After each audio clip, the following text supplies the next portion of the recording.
Hello friends, मेरा नाम राहुल और आपका फिर से अपने YouTube channel target board exam में बहुत बहुत स्वागत है। तो दोस्तों, आज हम इस वीडियो में 3A का 5वां क्वेश्चन सॉल्व करेंगे। अगर इसके पीछे के वीडियो अगर अभी तक आपने नहीं देखे हैं तो उसका लिंक डिस्क्रिप्शन में है। इस वीडियो के अंत में आप उस वीडियो को भी जरूर देख लीजिएगा। तो चलिए बिना देर के भी वीडियो को शुरू करते हैं। तो 5वां क्वेश्चन है, अनुपातों A1/A2, B1/B2 और C1/C2 की तुलना कर ज्ञात कीजिए कि निम्न समीकरण युग्म द्वारा निरूपित रेखाएं एक बिंदु पर प्रतिच्छेद करती हैं, समांतर हैं अथवा समपाती हैं। तो दोस्तों, मैंने आप लोग को बता दिया है कि जब रेखाएं एक दूसरे को एक बिंदु पर प्रतिच्छेद करती हैं तो उनका अद्वितीय हल होता है। जब समांतर होती हैं तो उनका कोई हल नहीं होता है, और जब समपाती होती हैं तो उनके अनेक हल होते हैं। और मैंने आप लोग को इसका सूत्र भी बता दिया है। तो चलिए पहले हम लोग A1B1 C1 और A2B2 C2 का मान लिख लेते हैं। तो पहला जो हमारा क्वेश्चन हुआ है 5x - 4y + 8 = 0, 7x + 6y - 9 = 0। तो चलिए हम लिख लेते हैं इसका मान। तो फ्रेंड्स, ये हमारा पांचवें क्वेश्चन में 3 प्रश्न हैं। हम इस वीडियो में तीनों प्रश्नों को सॉल्व करेंगे।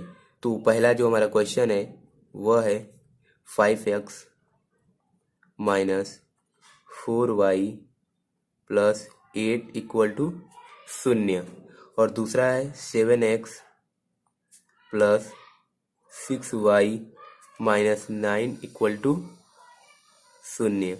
तो यहाँ से हम A1B1 C1 और A2B2 C2 का मान लिख लेते हैं। तो A1 का मान क्या दिया है, वो दिया है 5।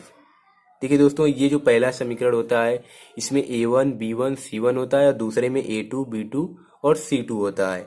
अगर ये आपको समझ में नहीं आ रहा है तो लिंक डिस्क्रिप्शन में उस वीडियो का जाकर शुरू से 3A का पहला वीडियो से आप लोग देखना स्टार्ट कीजिए। ठीक है फ्रेंड्स। तो A1 बराबर 5 हो गया, कामा B1 बराबर -4 हो गया और C1 बराबर 8 हो गया। चिन्ह भी लगाना जरूरी है। आगे देखिए A2 बराबर क्या दिया है, तो वो दिया है 7, कामा B2 बराबर दिया है 6 और C2 = दिया है -9। तो हम पहले देख लेते हैं कि जब रेखाएं एक दूसरे को प्रतिच्छेद करती हैं। ठीक है फ्रेंड्स, जब रेखाएं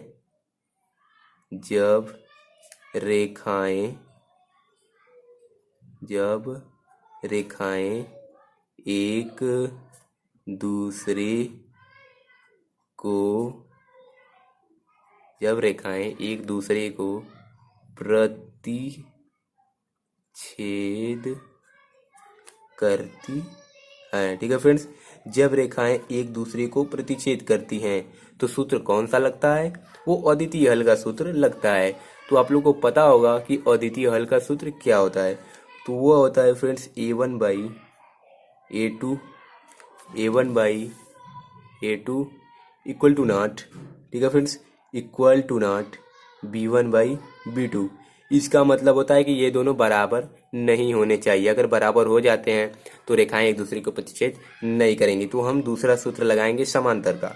ठीक है फ्रेंड्स, तो देखिए A1 का मान कितना दिया है, वो दिया है 5। A2 का मान कितना दिया है, वो दिया है 7। आगे देखिए = B1 का मान कितना दिया है, वो दिया है -4। और भाई B2 का मान कितना दिया है, वो दिया है 6। तो क्या आप लोग को ये बराबर दिख रहे हैं? तो नहीं फ्रेंड्स, ये तो बराबर नहीं दिख रहे हैं, क्योंकि ये 5/7 है और ये -4/6 है। तो जो हमारा आंसर हुआ वो अद्वितीय हल के लिए सही हुआ। देख लीजिए =0 है। बराबर होता तो हमें ये सूत्र हमारा नहीं लगता। अगला सूत्र हम लगाते हैं। ठीक है फ्रेंड्स, जब रेखाएं एक दूसरे को प्रतिच्छेद करती हैं तो A1/A2 = 0, B1/B2 का सूत्र लगता है, और इस सूत्र के हिसाब से हमारा क्वेश्चन करेक्ट है। तो यहाँ पर हम लिख देंगे अतः रेखाएं,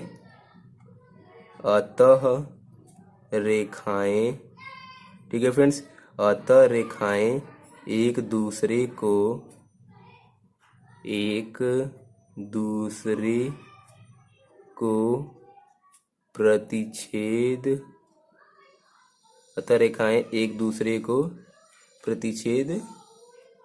करती हैं।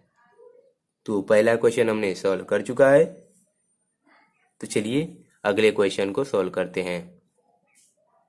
तो फ्रेंड्स अगला हमारा जो क्वेश्चन है 5 का दूसरा नंबर वो है 9x plus 3y plus 12 equal to 0, 18x plus 6y plus 24 equal to 0। तो चलिए इसे हम लोग लिख लेते हैं। तो दूसरा क्वेश्चन हमारा है वो है 9x plus 3y plus 12 equal to 0 और दूसरा है 18x plus 6y plus 24 equal to 0। तो फ्रेंड्स चलिए हम लोग पता कर लेते हैं कि रेखाएं समांतर हैं, समपाती हैं या एक दूसरे को एक बिंदु पर प्रतिच्छेद करती हैं। तो पहले हम करेक्ट आंसर का पता लगा देते हैं कि आखिर होगा क्या, तो हम डायरेक्ट इस पे लिख लेंगे। तो a1 बराबर हम यहाँ लिखते हैं, a1 बराबर क्या दिया है 9 है, a1 बराबर 9, b1 बराबर, तो b1 बराबर 3 कमा c1 बराबर, तो दिया है c1 बराबर 12। ठीक है फ्रेंड्स, a2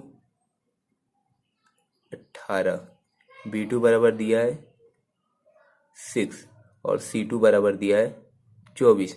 हम यहाँ पर इसलिए लिख रहे हैं क्योंकि हमें करेक्ट जब पता चल जाएगा कि रेखाएं समांतर है, समपाती हैं या एक बिंदु पर प्रतिच्छेद करती हैं, तो हम सिर्फ वही इस पर लिखेंगे, क्योंकि अगर तीनों को हम हल करते जाएं तो बहुत ही लंबा चला जाएगा।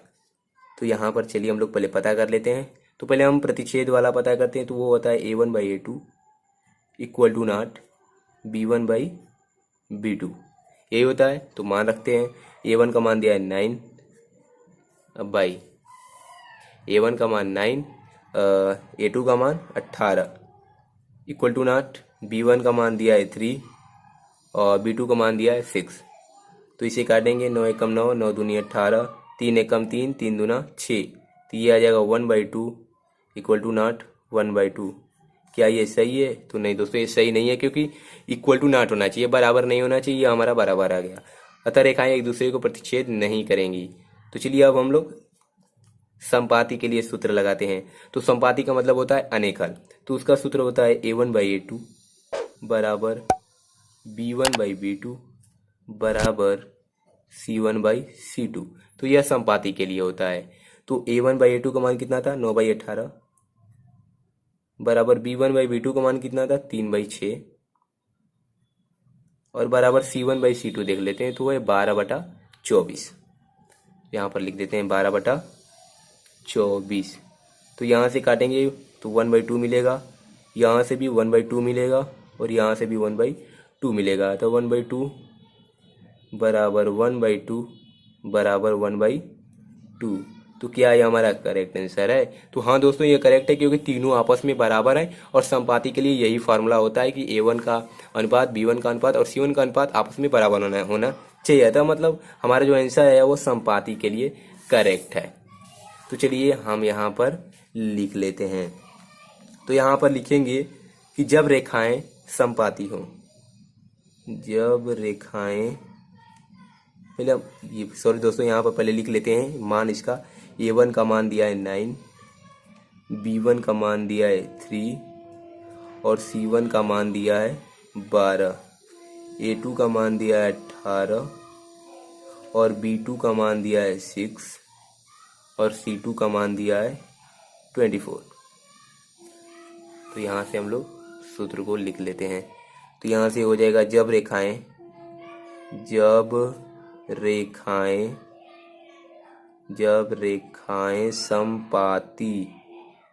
रेखाएं समपाती हो, तो सूत्र इसका लिख लेते हैं। तो वो होता है a1/a2, ठीक है फ्रेंड्स, बराबर b1/b2 बराबर c1/c2।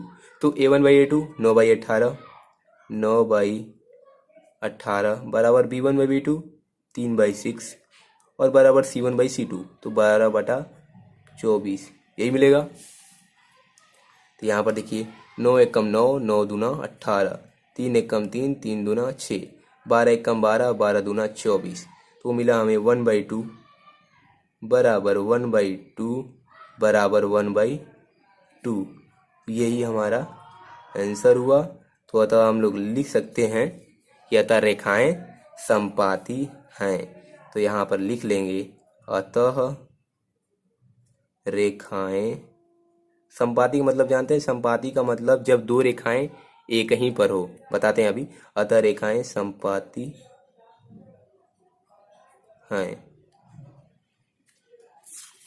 जैसे दोस्तों यहाँ पर देखिए, जब रेखाएं संपाती होती हैं, जैसे हम ग्राफ पर कोई एक रेखा खींचते हैं, ये हमारा पहले समीकरण का रेखा हुआ, और जब दूसरे समीकरण का भी हम बिंदु निर्देशांक दिखाते हैं तो वो जो रेखाएं बनेंगी, वो भी रेखाएं अगर इसी रेखा पर भी बन गई तो उसी को संपाती कहते हैं। और समांतर का मतलब होता है कि जब दो रेखाएं समांतर हो, ठीक है।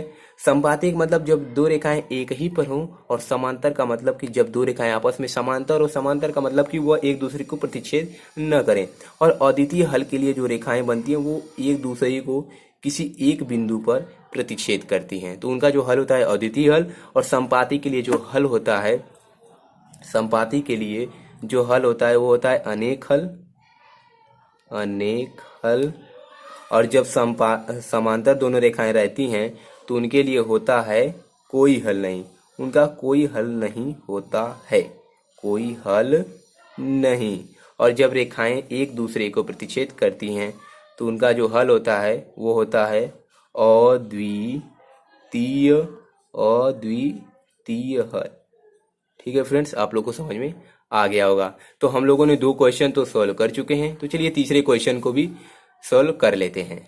तो फ्रेंड्स हमारा तीसरा क्वेश्चन है 6x minus 3y plus 10 equal to 0, 2x minus y plus 9 equal to 0। तीनों क्वेश्चन बहुत ईजी है, मैंने एक क्वेश्चन बता दिया था, उससे आप चाहते तो दोनों क्वेश्चन को सॉल्व कर सकते थे, अब कर भी लीजिएगा। तो तीसरा जो हमारा है वह है 6x माइनस 3y प्लस 10 बराबर 0, और दूसरा है 2x माइनस वाई प्लस 9 बराबर 0। आप लोग दोस्तों सिर्फ यहाँ पर समझिएगा, और नोटबुक में, यानी कि जो भी आप नोटबुक बना रहे हैं या सवाल को अगर लगाएंगे तो अपने से हल कीजिएगा। अगर नहीं समझ में आएगा तो वीडियो को देख लीजिएगा, ठीक है फ्रेंड, लेकिन समझ कर हल कीजिएगा जिससे आप लोग को अच्छे से आ जाएगा। अगर 3-4 बार लगाते हैं तो आप लोग को सब क्लियर हो जाएगा और बहुत ही अच्छे तरीके से आप लोग को आ जाएगा, क्योंकि मैं इसी तरह 3 क्वेश्चन बताया तो आप लोग को क्लियर हो ही गया होगा। तो फ्रेंड्स हम लोग इसका भी पता कर लेते हैं कि रेखाएं समांतर या संपाती हैं या एक दूसरे को प्रतिच्छेद करती हैं। तो यहाँ पर हम पहले लिख लेते हैं। तो A1 का मान दिया है वह है 6, B1 का मान दिया है वह है माइनस का 3, C1 का मान दिया है वह है 10। इसी तरह A2 का मान दिया है 2, देख सकते हैं यहाँ पर।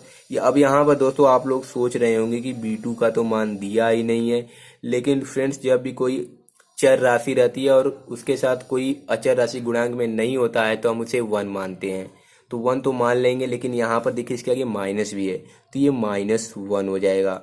और C2 बराबर तो दिया ही है 9। तो चलिए इसे भी देख लेते हैं। तो पहले हम देख लेते हैं कि जब रेखाएं प्रतिच्छेद करती हैं तो उसका सूत्र अभी आप लोग को बताया हूँ, A1/A2 equal to not B1/B2, यही होता है।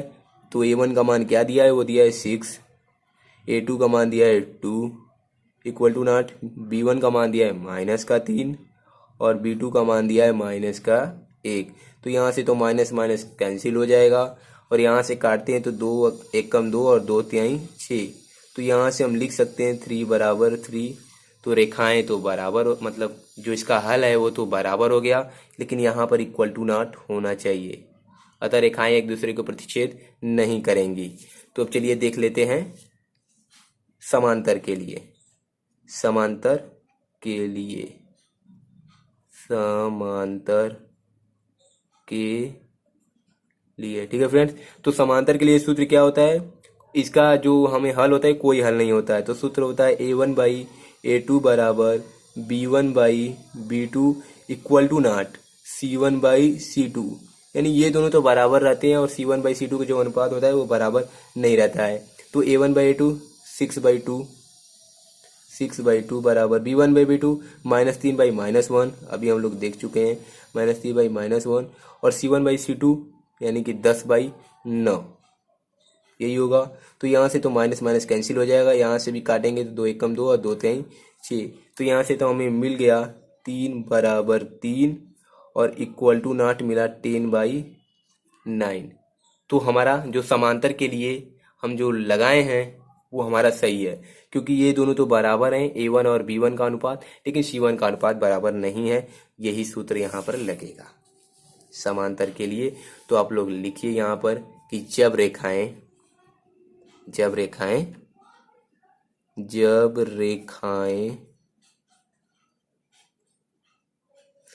रेखाएं समांतर हो, जब रेखाएं समांतर हो तो पहले हम लोग इसका अनुपात लिख लेते हैं। तो A1 का मान है 6, B1 का मान है -3 और C1 का मान है 10। ठीक है फ्रेंड्स, आगे देखते हैं। A2 का मान क्या दिया है, वो दिया है 2, कामा B2 का मान दिया है -1 और C2 का मान दिया है 9। तो यहाँ पर सूत्र लिखते हैं। इसका सूत्र होता है A1/A2 बराबर B1/B2 equal to not C1/C2। तो A1/A2 6/2 अभी हम लोग देख चुके हैं। 6/2 बराबर B1/B2 -3/-1, तो -3/-1 इक्वल टू नॉट C1/C2 10/9। 10/9 यही होगा। देखिए यहाँ पर तो 2 एकम 2, 2 तिहाई 6 और यहाँ से माइनस कैंसिल हो जाएगा। तो 3 बराबर 3 और इक्वल टू नॉट 10/9। बटा 1 भी लिख सकते हैं, लेकिन कोई ज़रूरी नहीं है। अगर किसी के नीचे 1 है तो हम नहीं लिखेंगे भी तो चल सकता है। ठीक है फ्रेंड, तो हम तीनों क्वेश्चन को बहुत ही इजी तरीके से हल कर चुके हैं। देख लीजिए और इसको भी आप लोग नोट कर लीजिएगा। तो आज की वीडियो में बस इतना ही। कल की वीडियो में इसके आगे के क्वेश्चन को सॉल्व करेंगे। अगर छोटा रहेगा तो 3-4 क्वेश्चन एक ही वीडियो में आएगा, लेकिन जो छठवां क्वेश्चन है वो भी, उसके भी 4 पार्ट हैं, तो एक ही वीडियो में उसको भी सॉल्व किया जाएगा। तो फ्रेंड्स, मैं आप लोगों को बहुत ही अच्छे तरीके से आज सब्जेक्ट की तैयारी करा रहा हूँ। हिंदी की भी तैयारी बहुत ही ज़बरदस्त हमारे चैनल पर चल रही है।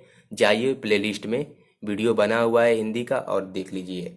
ठीक है फ्रेंड, वीडियो पसंद आई है तो वीडियो कर दीजिएगा लाइक, और चैनल पर नए तो चैनल को जरूर सब्सक्राइब कीजिएगा। तो चलिए मिलते हैं नेक्स्ट वीडियो में। Thanks for watching this video. जय हिंद, जय भारत। और हाँ दोस्तों, इस वीडियो को अपने दोस्तों में जरूर शेयर कीजिएगा।